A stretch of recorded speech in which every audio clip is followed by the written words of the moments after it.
So our first speaker of the day is Chris Rock. So Chris spoke last year in my speaking track, gave an excellent talk, and it was only 20 minutes long, but it was phenomenal. You guys are in for a real treat. Let's give Chris Rock a big hand.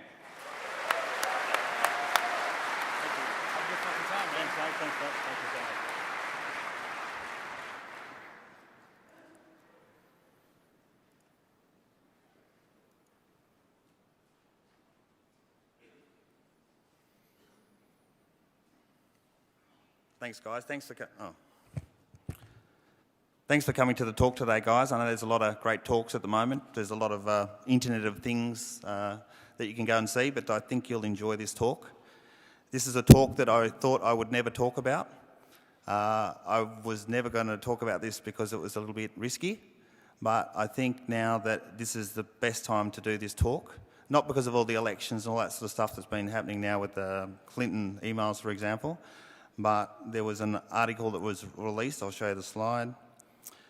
The US National Intelligence Director, James Clapper, said that cyber espionage came second.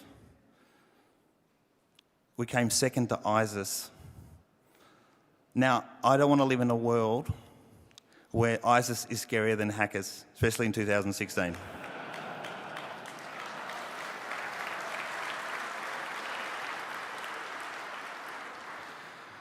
We previously held the title in 2013, 14 and 15, and to be honest, I was a little bit disappointed when I saw this result.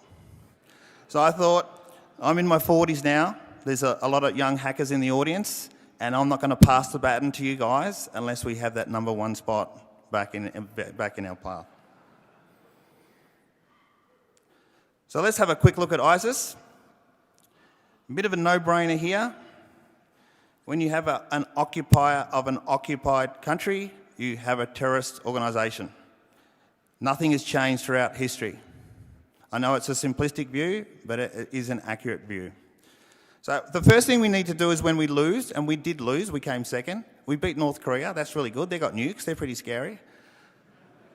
But we can hack anything we want. I know there's a lot of people in this audience could hack anything I ask them to hack. Banks, government, whatever. We just need to put it all together. So the first thing that we need to do is work out why we came second. So let's have a look at ISIS. Let's see how they fight.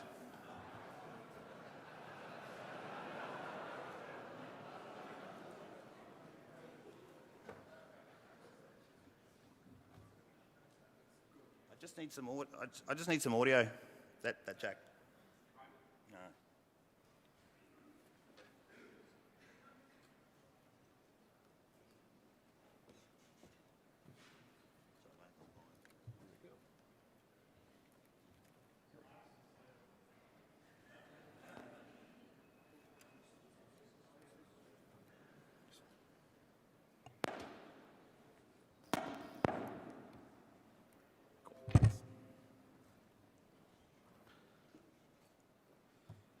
Now, this video is a little bit violent, so if there's any kids in the audience that have come by Roots, I apologise. But I showed it to my 8-year-old son and he was cool with it. If he's cool with it, you guys will be cool with it. So let's have a look at our competition.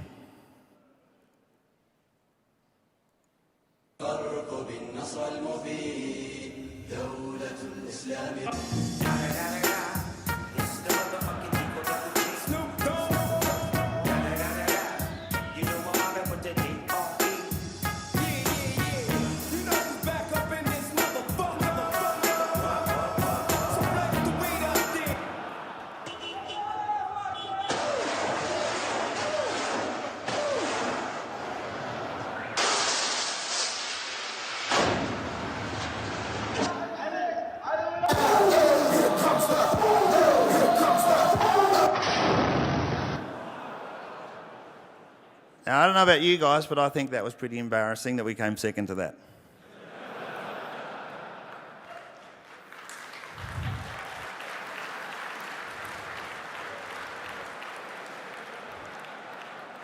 So now that we've analysed our enemy, let's have a look at ourselves. So the Sony hack, that was a great hack. I love watching those movies every week.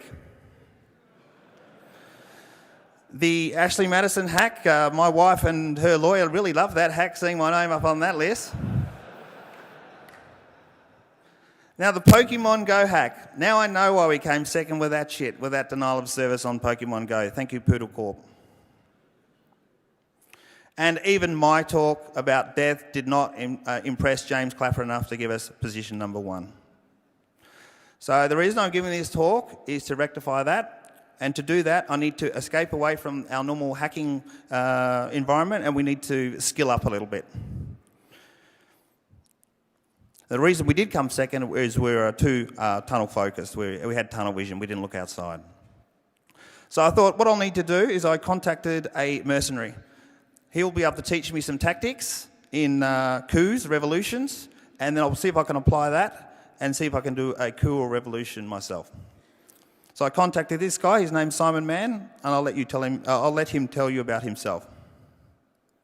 My name is Simon Mann, and I'm helping Chris Rock with his work to see if a coup d'etat, a putsch, the overthrow of a regime, could be achieved by computer hacking and by cyber warfare methods.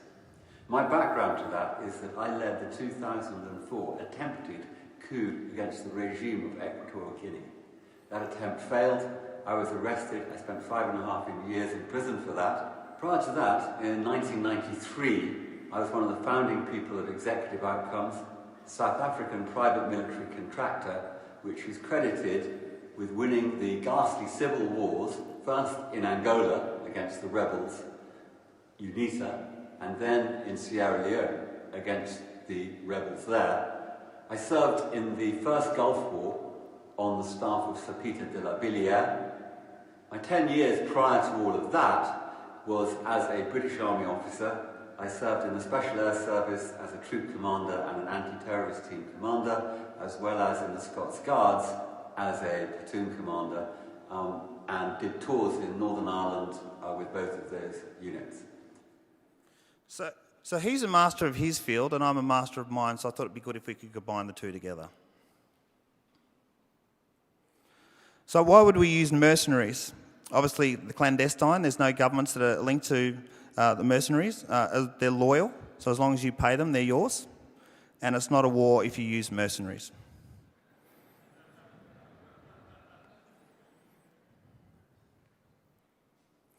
So this is a traditional mercenary coup structure. So the important position there is the architect, and you can see a picture of Simon Mann there with the gun. Now he's the man that pulls the levers. So above him, for example, we have special interest groups. So this is traditional organisations such as the CIA or private companies who have got oil interests and things like financiers. Now under his direct personnel, he has obviously advisors, and that's an important role too. So when you guys are looking at doing this sort of stuff for real, you might decide that you're an architect or an advisor. It really depends on how you think. And you can see Simon would have ground, air, and he would also have sea. But now he's developed the digital domain as well, which you'll see in the future. Because let's face it, the digital domain, in terms of intelligence about what we can pull, is very important. And again, there's the ground people as well. So we've got Rambo down there and Tom Cruise. But these are the ground. So in terms of a cyber perspective, we're talking about hackers. So for example, in Simon Mann's failed coup in 2004, his special interest groups were people like who provided finance were the Spanish government. There was also Sir Mark Thatcher, which was Margaret Thatcher's son, who provided finance and an airplane to move the mercenaries around. So here's some traditional mercenary companies. So you can see the CIA down the bottom in the left-hand corner. And you'll see, obviously, Blackwater. You guys know Blackwater quite well. But you'll see also in the middle with the buffalo sign in the middle, that's there was a 32 battalion in South African Defence Force. They were guerrilla fighters. They fought in Angola and modern-day Namibia. And that was part of the South African Defence Force. After apartheid was abolished in '93, these guys were out of a job. So they became mercenaries. So the companies to the right of the buffaloes, such as Executive Outcome, Aegis and Sandline, for example, are companies that were set up by mercenaries who came out of that battalion. So when you guys are looking at overthrowing a government, you really have three options. We have the election, so rigging an election. Now, an election is a legitimate way of changing government every 3 or 4 years, not in every country, but most countries. We can incite a revolution or a coup.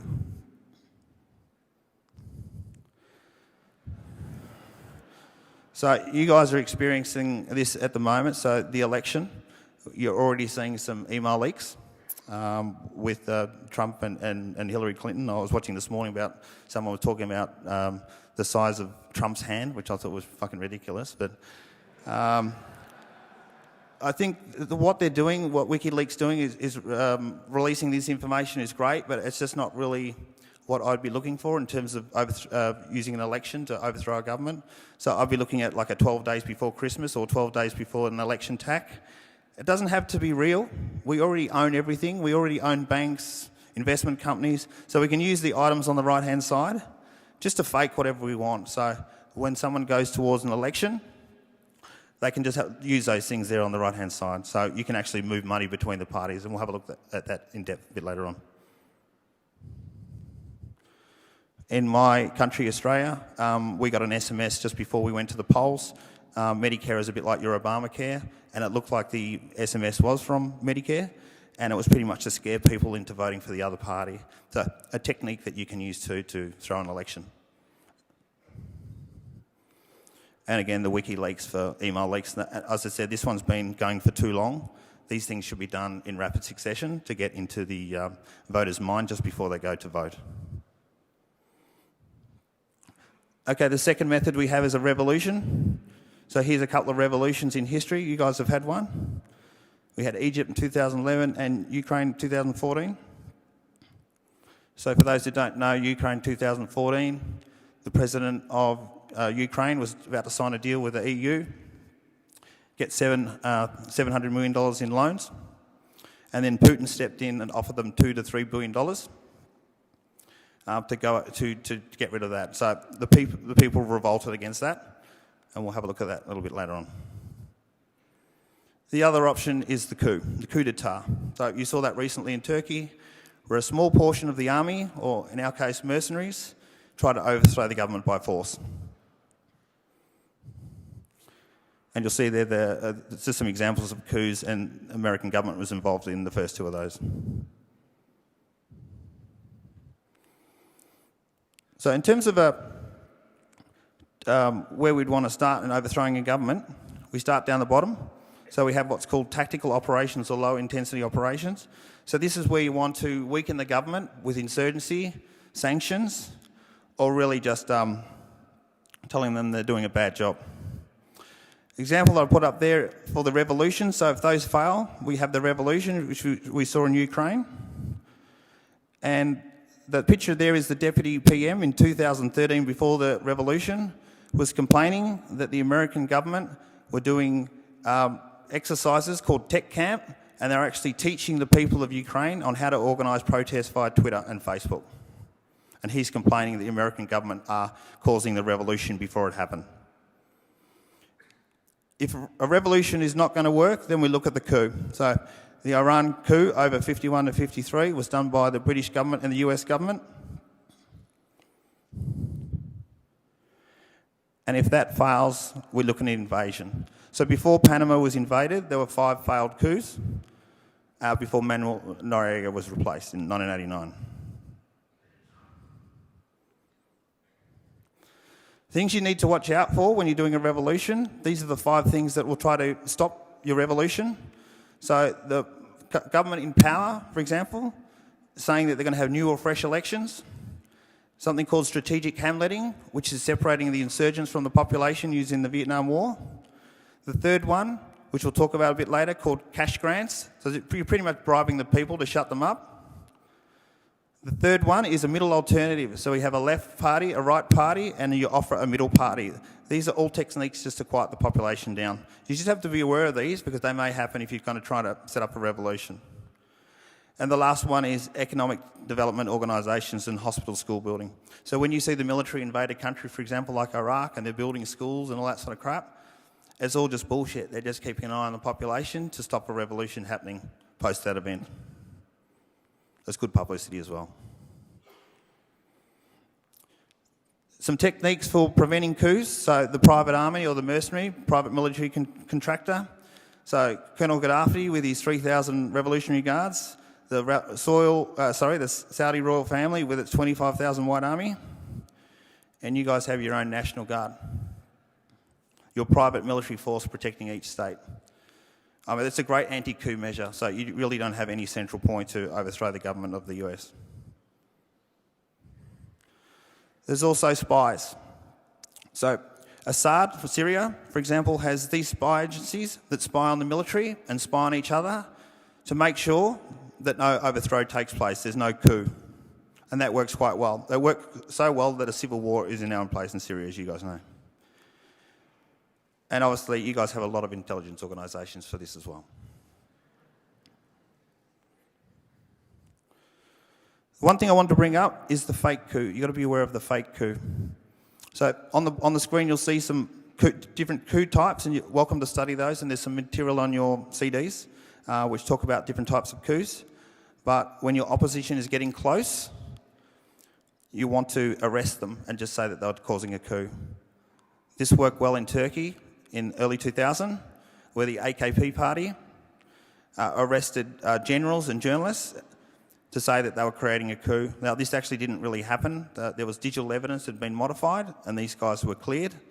And then, obviously, there was another coup just recently. We don't know whether it was fake or not yet. There's a little bit of theory, guys, to get you started.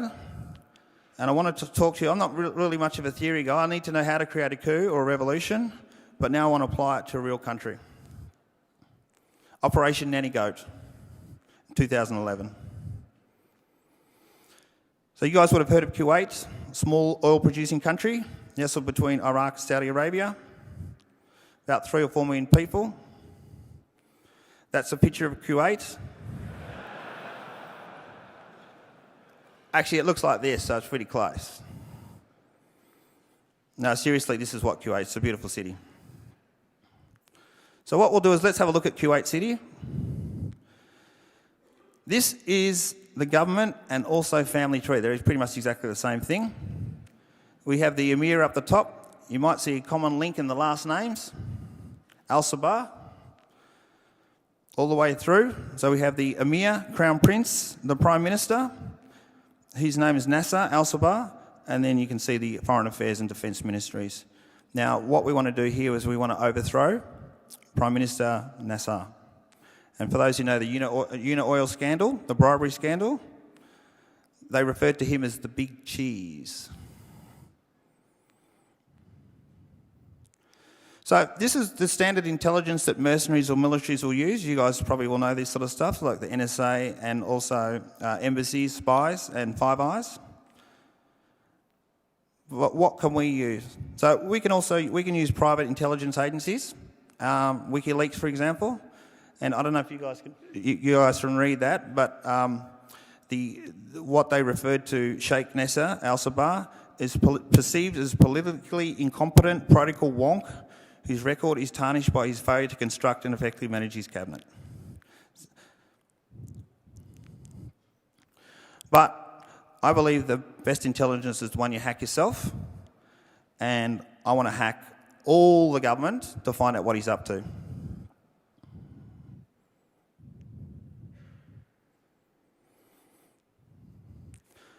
Okay, so looking at the intelligence, we think corruption is going to be the big point in this one. Here's a map of Kuwait, and you can see the green, which is the oil fields of Kuwait. And the people are not happy that the government are rich, and the people feel really poor. Now, corruption is not going to work in every country. You're going to have to find the weakness in each country.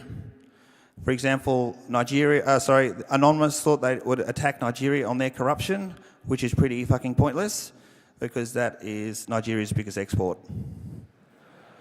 It won't work there. So what are our options for overthrow? Elections? No.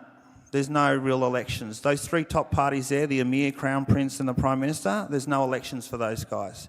The elections are for the guys below that. So we're not going to look at the election. coup d'etat? No, it's too hot. So here's a map of Kuwait. The white dots is the US military bases, the green is the Kuwait army, and the purple is the Air Force. They also have 7,000 soldiers protecting the royal family. So coup, I'm not a big fan of racing against those forces.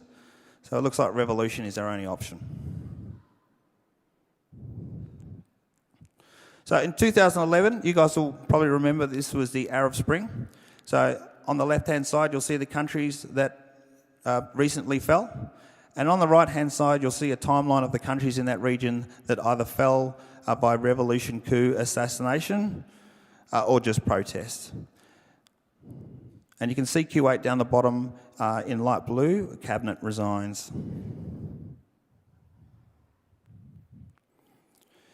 So here's an extract from Edward Luttwak.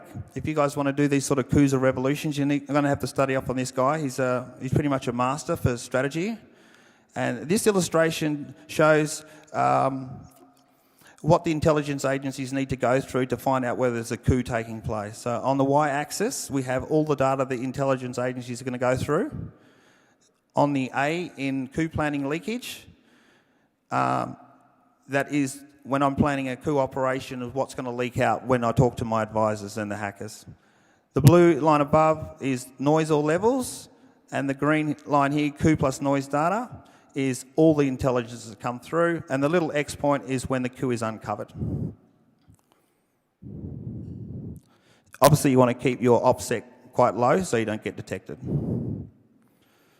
So with our cyber mercenary structure, same as the traditional mercenary, we're going to use things such as denial of service attacks, social engineering, and all our normal hacking stuff. And it's your job as the architect to employ the advisors to get the people on the ground, such as hackers from your country or overseas countries. You'll need to map out all the targets of the country that you want to hack. So we're talking about government, media, electricity, oil, gas, all those sort of agencies. And you want to map out what you want to hack. Now, I'm not really much of a strategic in terms of what items I want to hack, so I just hacked them all. At least then I had the options of what lever I wanted to pull. So as a hacker, we know what sort of tools we use on a normal day-to-day basis. You're going to have to learn some new techniques and tools. Not hard. You just need to do a little bit of research. I've just got a couple of them up there. A lot of them have to do with misinformation. So when we're hacking into banks, we want to move money around to make it look really dodgy. And also things like professional agitation. So we want to employ people to do protests like union members and also university students. Now, you're going to have to finance this operation. I probably wouldn't recommend this method. We nearly got our goal. But by using the chart below, you say that we got... It didn't take long before we got uncovered. So I'm a big fan in robbing banks. They've got lots of money, so we'll use the bank's money. You can also use the banks for depositing fake corruption payments, and I'll show you that in a second, terrorism payments or breaking the bank, such as removing all the money from the banks. And then Hillary Clinton pretty much said here that we've got the green light to attack these countries here. Saudis, Qataris and Kuwaitis need to stop their citizens from funding extremist organisations. Another tactic you can use is move money between private accounts from these terrorists into private accounts such as Hillary Clinton and use that evidence to paint a bad picture of her. Or Trump, I don't care who wins. They're both lunatics. So let's get into the real world. Here's the Central Bank of Kuwait.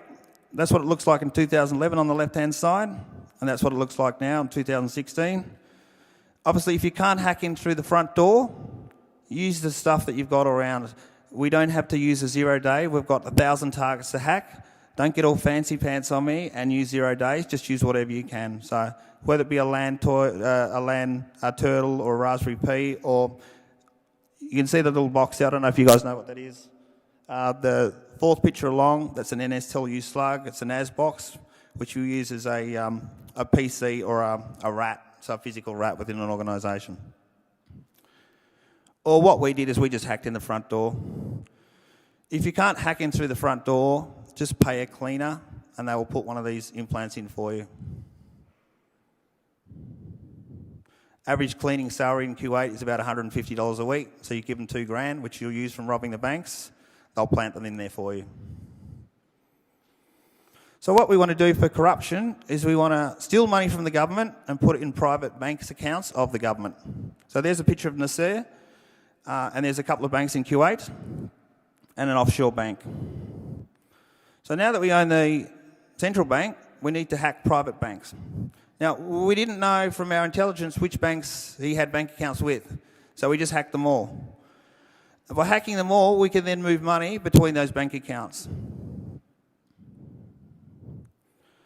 So we used government money and funded the private bank accounts. By doing this too, we could also create bribe payments as well. Also, there's a lot of money in stocks and finance too, so you want to hack those as well, even to crash the stock market. And again, we went through the front door. So you want to know what your government's up to, whether they're onto you, or you just want to see what weaknesses there are in the government. So you'll need to hack into the government too, listen to their emails, their phone calls, the Interior Ministry, the judges, everything. These are live shots of hacked government departments.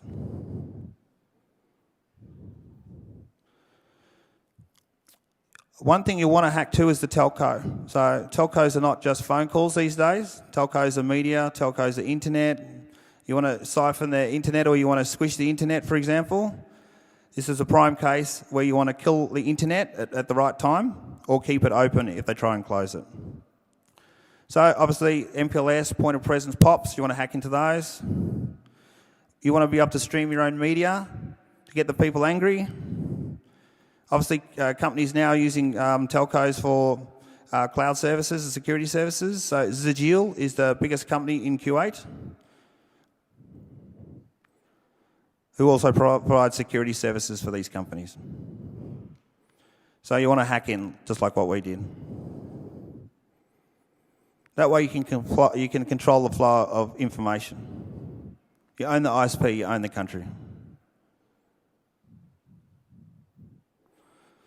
Which brings us to global warming. You might think, why are we talking about global warming? So obviously they wanted to make sure they reduce emissions by 2050, and the G8 and the EU came together and said what we need to do is map out current infrastructure such as oil, gas, and find out what's going on with global warming. So we can use websites like Anypedia to find out where things are, such as power, oil, and nuclear plants. So you just plug in your country and it'll show you all the maps. Now, why would you want to cut these services? It's a no-brainer. When you want to do a revolution or coup, you want to cut the power at specific times or cut the water to piss people off. And that does piss people off when they live in the desert. And also your energy sector as well, for example. There's studies online if you want to have a look at that. High voltage transformer units make up less than 3% of transformers in the US, but carry 60% of the power. So how do you map those out? You guys have websites that do that for you. So all you do is just tick high voltage transformer lines and it'll just tell where all the power comes from if you want to disrupt power.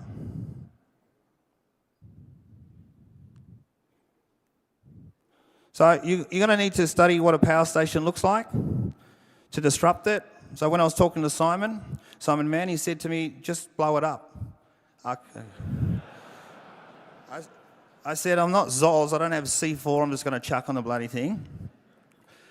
So he said, what you need to do is disrupt power. Okay, no worries. So I thought, well, I can hack into power, so why don't I just shut it off that way? So here we have a transformer. This is not a picture, this is not an American picture, so this is not your critical infrastructure, Your Honour. This is a picture. This is an Australian transformer. So the transformers down below and up the top, we have what we call mineral oil that keeps it cool. And when a transformer doesn't have oil, it doesn't work. So there's no power. In 2014 in California, someone was shooting at these things, drained the oil, and then you guys were out of power for 27 days, and they just had to reroute power from another substation. So Simon suggested if you want to get hands-on, you can shoot them, drill them, or angle grind them to drain that oil. And I thought, well, I'm not going to do that. And I failed to hack in. I fucked up. I couldn't do it. So you guys have probably seen these before. They're these spinning blades that they put on a helicopter that chop trees away from power lines. For those who haven't seen it, I'll just a quick look.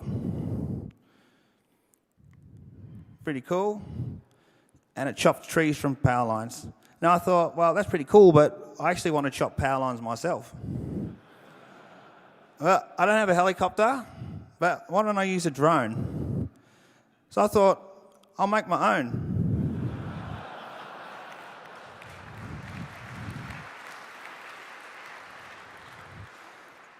So what we have here is two 8-inch circular blades attached to part of a bike frame, and those discs spin really fast, attached to a cordless drill. And you'll see that on the second picture I've actually removed the battery, and I've actually removed the battery from the pack, only because the battery kept getting caught on the power line, so I removed it. So how does it work? I'll show you.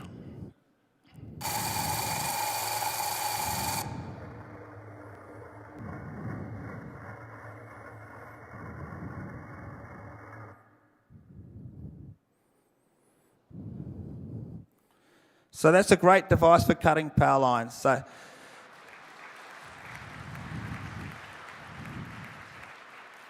that's the 5-pound model, and you can actually reduce it, and you can make it, we can get it under 3 pounds, so you can do it to the weaker drones. So you just use a series of drones, put the coordinates in, and it'll just run straight through the power lines.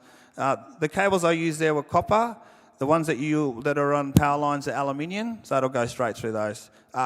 If you're going to make one of these, be really fucking careful. So there is no safety shit involved. Now, if you're a bit of a tight ass, and you've got a small drone, just hook a 10-metre hose to your drone with a piece of wire and run it over the power line. And once it hooks onto the power line, it will drag it across and drop it over the power lines and just arc them. So that's the cheap version. So now that we own everything and we can hack everything, including the banks, we need to understand how the media works. So we need to reverse engineer them. And that's what we do for a living. So why don't we do it with the media? So what we do is we apply what's called the two-source rule. So the media need two sources to use it as a story. And I've got the sources on the right-hand side and types of sources. So you want to need at least two sources to fool the media. Or you can actually pawn a few media outlets that we did from the telco, publish information, and then just release it. You want to release the information to the news agency that will release that information when they've been questioning it. So, for example, Fox News, you want to use the Hillary Clinton information. They'll publish it and they won't even give a shit. You don't want to do it in reverse because they're not going to publish it. They've got no interest in doing that. So what we did is, in 2011, we used Kuwait Central Bank. We already own them. So we use unnamed government officials to transfer millions of dollars outside the accounts into their private bank accounts. And we used the New York Times to do the same thing, using that two-source rule. Now, one of my idiot advisors thought this would be a great idea. He thought using a Kuwaiti prince convert to Christianity would be a good idea, and went with it. He did get the publicity he was after. We got 100 media outlets that went with that, but it was just a stupid idea.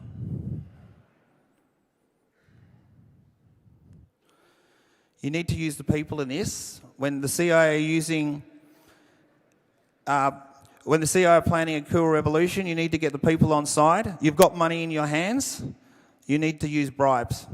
So use this sort of money to pay people to put implants within companies, professional agitation, misinformation, or get corporate people to do stuff for you. You've got to heat the population up enough to give a shit to overthrow the government.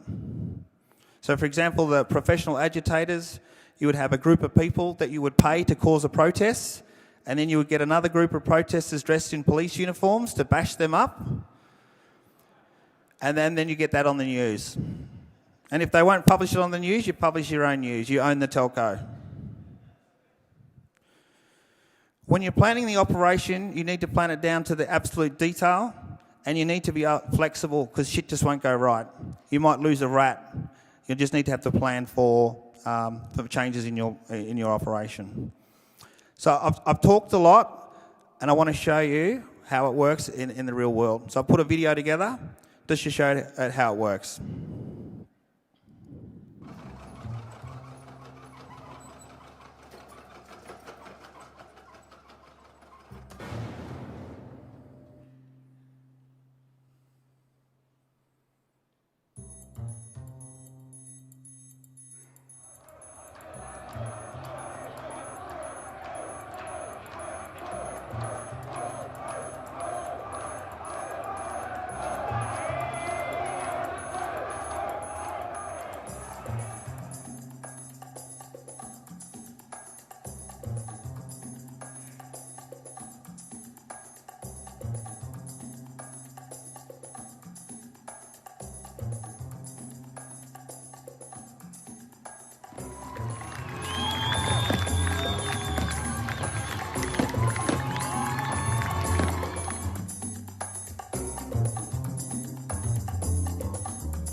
Hundreds of protesters outside Kuwait's parliament chant, "The people want to bring down the Prime Minister."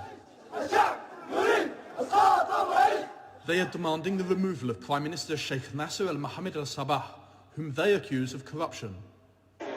As demonstrators break through gates and enter the main chamber, police reportedly beat up protesters who were marching towards the Prime Minister's residence, demanding he resign.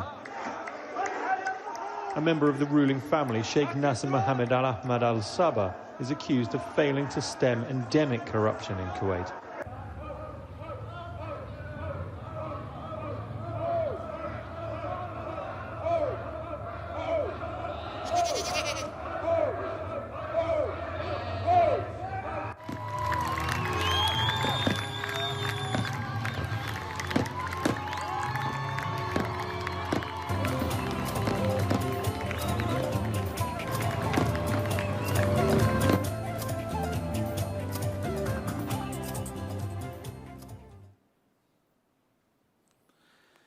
Okay, guys, what I want to leave you with now is for the new hackers in the new generation is just think bigger. So don't try and hack bigger targets, but combine multiple targets and look outside of your industry to combine multiple things together. That's it, guys, and then we'll be number one again.